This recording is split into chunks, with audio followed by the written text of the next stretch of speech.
Hello students, तो आज हम लोग क्वेश्चन नंबर 8 और 9 करेंगे। चैप्टर 7 एक्सरसाइज 7.1 क्लास 12th का 6th और 7th क्वेश्चंस तक हमने क्वेश्चन कर लिए थे। उनकी वीडियोस मेरे चैनल पे डली हुई हैं।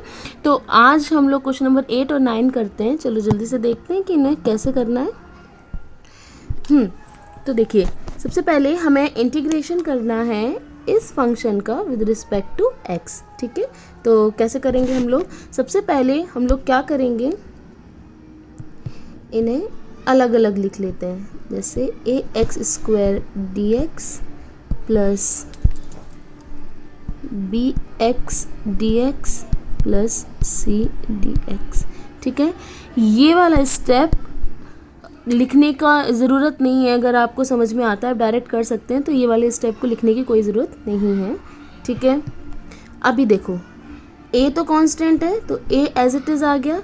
एक्स स्क्वायर का इंटीग्रेशन क्या होता है? X cube by 3। आपको पता है पावर में 1 ऐड हो जाती है और जो पावर होती है वो नीचे आ जाती है। ठीक है, सिमिलरली बी क्या है हमारा? कांस्टेंट है तो बी एज इट इज़ आ जाएगा। एक्स का इंटीग्रेशन क्या हो जाएगा? X square by 2। ठीक है, प्लस सी एक कांस्टेंट है, सी एज इट इज़ आ जाएगा।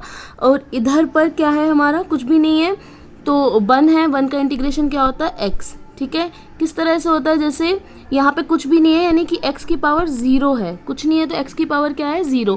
जब इंटीग्रेशन करते हैं तो मैंने आपको बताया है कि पावर में 1 ऐड हो जाता है और वही पावर क्या होती है? नीचे आ जाती है। तो x की पावर 0 का इंटीग्रेशन इस तरह से क्या हो जाएगा? x by 1। तो 1 हमें लिखने की ज़रूरत नहीं है, हम x अकेला लिखेंगे जो कि मैंने यहाँ पे लिख दिया है।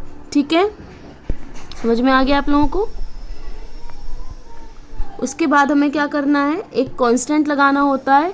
तो देखो यहाँ पे कांस्टेंट, अब सी ऑलरेडी क्वेश्चन में है तो हम लोग यहाँ पे कांस्टेंट कुछ और भी मतलब ए बी सी तीनों हैं तो हम के एल एम कुछ भी लगा सकते हैं, लेकिन हम लोग सी लगाते हुए आए हैं तो यहाँ पे स्मॉल सी हम लोग कैपिटल सी यहाँ पे लगा देते हैं।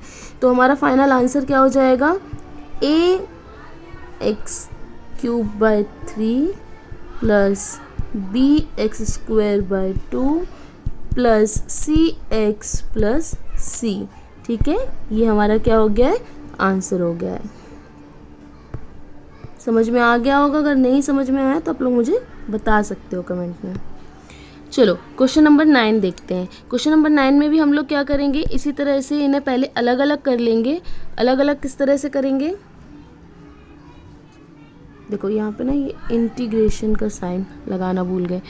Integration 2x square D X plus integration e की पावर x dx। ठीक है, देखो 2 कांस्टेंट है, 2 एज इट इज़ आ जाएगा। एक्स स्क्वायर का इंटीग्रेशन क्या हो जाएगा? पावर में 1 ऐड कर देते हैं और वही नीचे लिख देते हैं, एक्स क्यूब बाय 3। ठीक है, और e की पावर x का इंटीग्रेशन होता है e की पावर x और साथ में आ जाएगा एक कांस्टेंट c।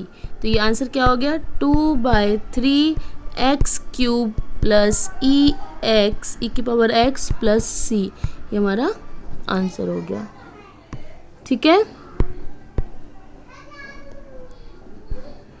होप आप लोगों को समझ में आ गया होगा। जो समझ में नहीं आया हो वो आप मेरे को कमेंट में बता सकते हैं। बाकी आगे के क्वेश्चंस हम लोग करेंगे जल्दी जल्दी से। तब तक बाय।